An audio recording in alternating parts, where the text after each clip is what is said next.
Okay, then let's talk about the Keddie Murders. So, quick background knowledge. Sue Sharp, she had divorced her abusive husband and ended up moving to Cabin 28. This created a lot of stigma with her. She got accused of dealing with drugs and sleeping with men, which a guy that was close to her eventually said couldn't have happened. She liked kids too much. Right. So, she was too family orientated. Did she have any kids? She did. She had 5 kids. Ooh. One of which was a victim. Well, actually, 2 of which were a victim. There was a total of 4 victims in this case. So, the night of the murder, Sheila was over at the Seabolt's family. She was going to have a sleepover, and her sister Tina, one of the victims, ended up joining her, but ended up getting sent back home. Donna and John, the other 2 victims, were out looking for a party in Quincy, which is a town nearby the cabin. So, where did this take place? This took place at the Keddie Cabin campgrounds. Where is that located at? They ended up taking place in Keddie, California. So, that's our setting. 1981, Keddie, California. Okay. So, the night of the murder was actually April 11th. So we would have just passed, what, their 40th year? Yeah. So, morning of April 12th, Sheila had come home looking for church clothes because she was going to go to church with them. Where was Sheila? I said Sheila was at the Seabolt's house. Who's the Seabolts? The Seabolts were their neighbors. Oh, okay. I'm sorry, I thought I said that. You probably did. Okay. What was I saying? Oh, she had come home for church clothes because she was going to go to church with the Seabolts, but ended up discovering her mom and her brother and her brother's friend's body. Sue, obviously, she was 36, John was 15, and John's friend Donna was 17. So, I have a quick quote from Sheila saying, I was confused, I was in shock. The neighbor said I came back screaming. Which is kind of self-explanatory about what happened. So she went back to the Seabolts and talked to James Seabolt, which was the father of the family, which was also her father's friend. So they went back to the cabin looking for survivors, and they ended up finding Ricky, Greg, and Justin, I believe. Who are they? They are, I'm trying to remember Sue's kids. At least Ricky and Greg are Sue's kids, and Justin was a kid that was Ricky's friend that was sleeping over at their house. Ricky Smart, which that last name comes important later. Ricky Smart? Smart. Yeah, like, I'm smart. So they ended up finding them, and what was weird about finding them was that they were sound sleeping in their room, completely unharmed. Oh. So upon finding them, they took them out of the window so they didn't have to see the crime scene, and they waited for the police. Justin was sent back to his parents, and they waited for police, and police came and pronounced the bodies dead, started gathering statements, and didn't know how to preserve a crime scene. So what do you mean by didn't know how to preserve a crime scene? What I mean by that is that they came in and walked through the whole crime scene. Well, that sucks because nothing's going to come out good out of that. Exactly. Everything was contaminated after that, which is why I think why this case is so unsolved is because of how contaminated the evidence is. Oh. Okay. So what was found there was 2 knives, one of which was severely bent from the trauma. There was suspected a .880 pellet gun. Okay. And 2 hammers, one of which was found and one of which was later discovered in the river. So we have John, door up, face up, covered and bound with medical tape. Ooh. His throat was slit. His friend Donna was next to him. badly bashed with blunt objects, so blunt force trauma. His head was partially on a pillow. He had evidence of being manually strangled, and his ankles were tied with electrical tape, which was also found to John's ankles.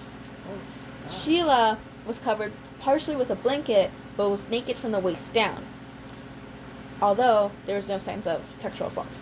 Okay. Which was, I was going to ask about that. Yeah, there was no sign of sexual assault, so that was ruled out of the question.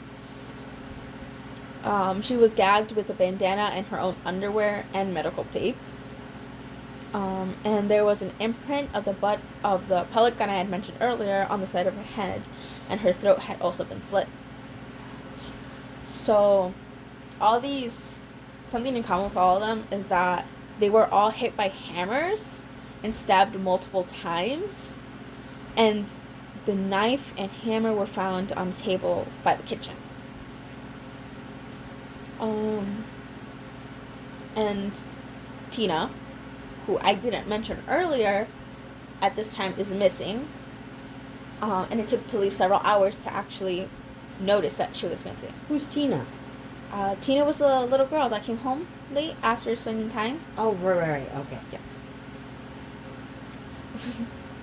So, Tina's file was given to the FBI, which was only returned 2 weeks after. 3 years later, her remains were found 30 miles away from the cabin. And she was found with a couple of things like a nylon jacket, jeans, child's blanket, and also an empty surgical tape dispenser, which is the medical tape that was bound to everybody. Oh, jeez. So she was oddly found. There was this guy, Pedrin, I don't know if I'm pronouncing that right, who had found her. He said he was looking for bottles near Camp 18, but her body was found off the road in dirt. So it's a pretty odd place. So it's suspected that he was either tipped off or had something to do with the actual crime. Okay. So I had mentioned him earlier too, by the way, this guy I'm about to talk about, Justin. He was reported to be one of the eyewitnesses, although he was not a very good eyewitness, as his statements ended up changing a lot and not being consistent. So they were controversial with each other. Mm-hmm. And since Justin was so young, there's not much to say. How old was Justin at the time? I keep getting their ages mixed up. I believe he was like 7. Okay. So, he had said that Sue was talking to 2 men when Jonna and Donna had entered and started an argument with the 2 men that were already there, which ended up turning violent, turning into the crimes. And Tina had come out and was taken out the back door by one of the men there. Oh, wow. Mm-hmm. Which this can actually be backed up by a resident statement. And the resident said that they had woken up at 1 a.m. to heavy groaning and screaming, muffled screaming. Okay. So, that was there. Although they didn't contact the police, there's no rhyme or reason why. But it's weird because if the neighbors could hear, the kids couldn't. Yes. Which leads to question, why couldn't the kids wake up? Right. So then you beg to differ, because nowadays you can give somebody something to sedate them so that they don't wake up. So were the kids sedated? That's a good question. And considering the kids were unharmed, there was no way they could have been. So then they knew who the family was and where they were. Exactly. Really good. Okay. You know, some other stuff were weird about the case too. That homicide wasn't actually called in. What the hell? Yeah. Instead were 2 special agents from an organized crime unit. But this could also have been the reason why a lot of evidence was left, including a tape that was said to have Tina's location on it. And this wasn't even had been listened to until 2013. Oh, so they just kind of put that on the back burner and said, we'll listen to this later. Yep. Great investigating. I know, right? They did a perfect job. I read a quote by one of the newer investigators because this case is still being looked at right now. Okay. So it's open? Yep, it's an open case currently. Did they open it or did they ever close it or anything? They ended up closing it as a cold case, but then Gimberg, I think that's how you pronounce his name, ended up reopening it because he was a family friend of Sue, which is the main victim. He ended up reopening it to look into it, and thus evidence was all found. Which he's done a pretty good job. He found a lot of evidence. Good. Because he was doing his job. Exactly.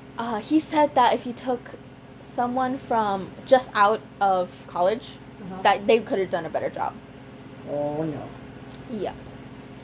So, I'm going to go into the two main suspects, which are Marty Smart and John Bowe. Martin. I don't know why I said Marty. Martin Smart sounds very similar because he is Justin's father, which was the kid who stayed the night and who was also left unharmed. Who also gave conflicting statements, though. Yes, that too. So, possible motive was a love triangle, and I'm gonna go into that real quick. Marty was obviously married to Marilyn. Marilyn's his wife, and there was reports of a lot of abuse from Marilyn. Well, not from Marilyn, but Marilyn reported a lot of abuse that Martin was abusing her, and she confided in Sue, who was also alleged to believe was having an affair with Martin. So your friend is sleeping with your abusive husband. Oh, nice. Yep. Such a good friend. Yeah. So Martin had believed that Sue was trying to separate them, although that wouldn't have been a bad thing. No. But he saw it as a bad thing. And 10 days before the murder, he had invited an ex-convict, John Bowe, to live with him. Can we say narcissist? Absolutely. And the reason he actually was a suspect in the first place is because he was missing a hammer, and he went to the police for it. And at this time, a hammer was not, the hammer evidence was not unleashed to the public. And his hammer matched the description to one of the hammers found in the case, leading him to be a high suspect. Or apologist, but yeah, that too. So another thing that led him is that there was a handwritten letter by Martin. I don't know why I keep saying Martin. That said, "I paid the price for your love, and now I brought it with 4 people's lives. You tell me we're through. Great. What else do you want?" This was written to Marilyn, his wife. That sounds like a confession right there. That did sound like a confession. The only reason it wasn't taken as a confession was because one of the sheriffs had said they passed the polygraph test, which at the time was taken very seriously. Yeah. Mind you, add this sheriff was really close with Martin too. Oh, well then there you go. It's a cover-up. It's clearly a cover-up. At least that's what was suspected. Okay. This is all allegedly, because there's no hardcore evidence that could have put an arrest, even though there kind of is. Well, that's because they all contaminated it. And now it almost seems like they did it on purpose. So, sorry, I'm losing my track of thought.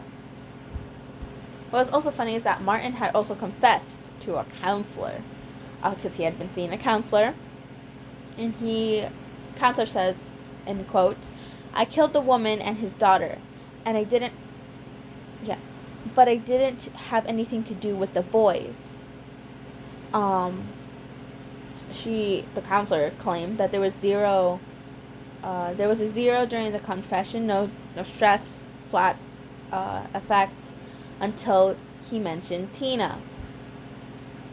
And when asked about Tina, they said when asked why Tina didn't run away, Marty indicated he incapacitated her. Incapacitated? Yes. What did he do to incapacitate her? Yes. We still don't know that. That was never clear. Later it was just said that she had seen the whole thing and they couldn't have any witnesses. But never mentioned how they incapacitated her. And with her remains being found, it was only her bones. Mm-hmm. So there's no way of knowing how. Oh my gosh. When asked about motive, he said that he thought Sue was the reason that Marilyn wanted a divorce. But all of this was called off in court because of hearsay. Which, I don't know if you've been keeping up with the Johnny Depp thing. He says hearsay a lot. It is just when someone says something another person had said. So basically when you're telling the story and said, so this person said yada yada this and this and this, it can be easily changed up.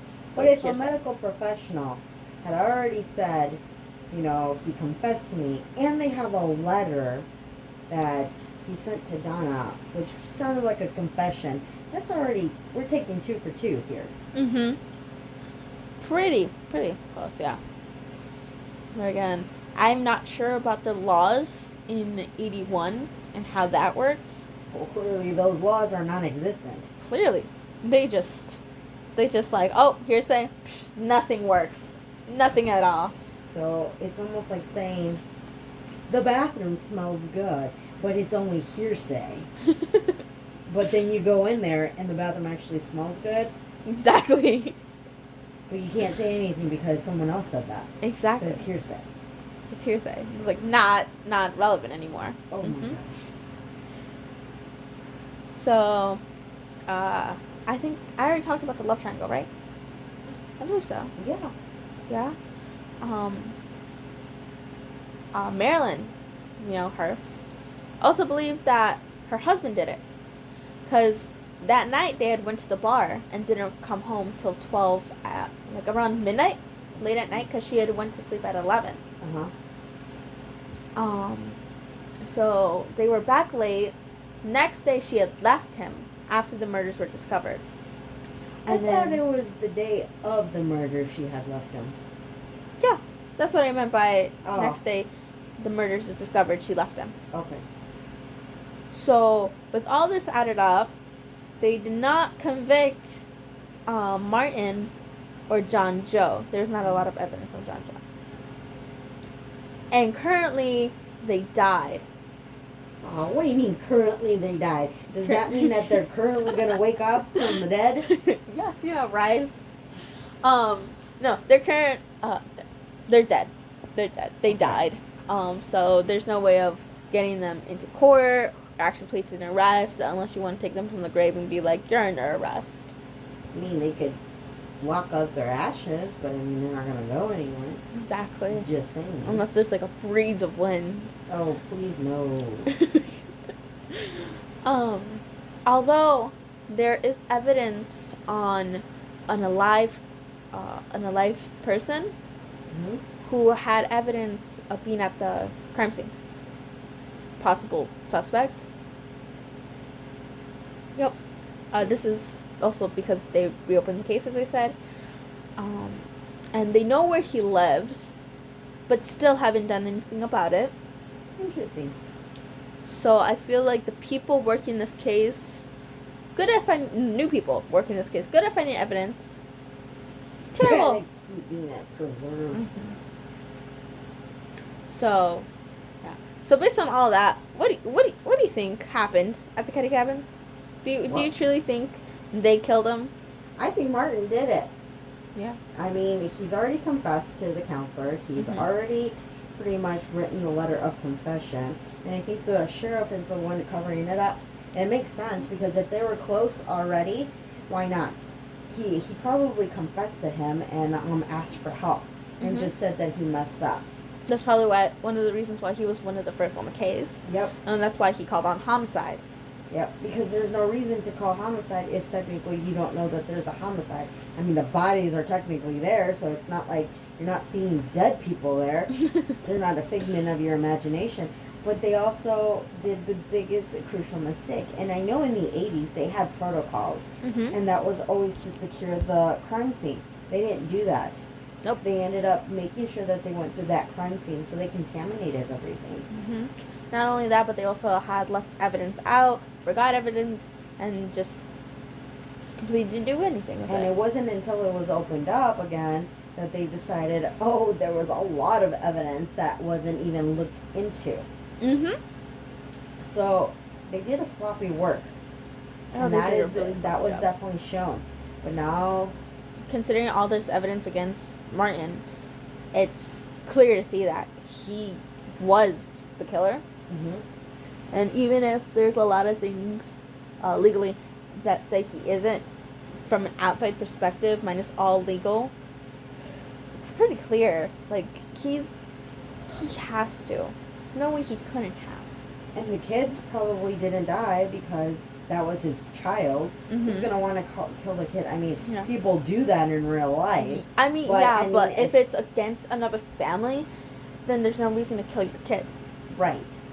And the kids didn't hear anything, so it all seems a little strange. I automatically think that he sedated them because he knew that this was going to happen. So when they were over there, probably had food or did something or sent food with him and told him to share with his friends.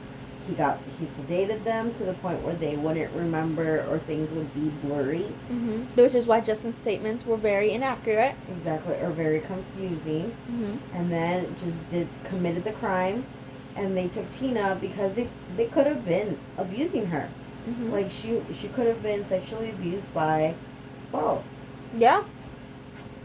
There's a lot of things that could have been just... Right, and that's probably why they took her. Not only witnesses, but also to use her as something else. Exactly. It actually makes a lot more sense when you think about it, since Justin Smart is already there for a sleepover, and Martin Smart comes in. There was no sense of forced entry, so he could have easily said, like, I just here for my son. And that's when everything broke loose, and, killings happened, and his son probably woke up to this dad's voice. And, I'm still stuck kind of like on why would they only take Tina? But then you kind of wonder, did they go back and forth where they didn't want to kill her, and then they did, and then they didn't, and then they did because she was so young? Probably. One thing I want to note is that Tina and her mom, Sue, shared a room. Yep. So Sue being up would very well have Tina be up. Yep. So that would just lead to, as you said, like, them being like, should we not? Exactly. But also no witnesses left. Right. Which was something Martin had said by the counselor. And it's funny because they find the hammer years and years later. It's the same hammer. Because it was submerged underwater, clearly there's no evidence, but I don't know. It all seems a little fishy to me. It really is. Like, Martin did it, hands down. Even if there's no evidence, even if there's like a little bit of evidence of another guy who's still alive doing it, there's no way that Martin didn't have some play in it. This other guy could have been there, key witness, lookout, whatever. But Martin ultimately was the one that had committed the crimes. Right. So yeah, but there's my case. Very interesting.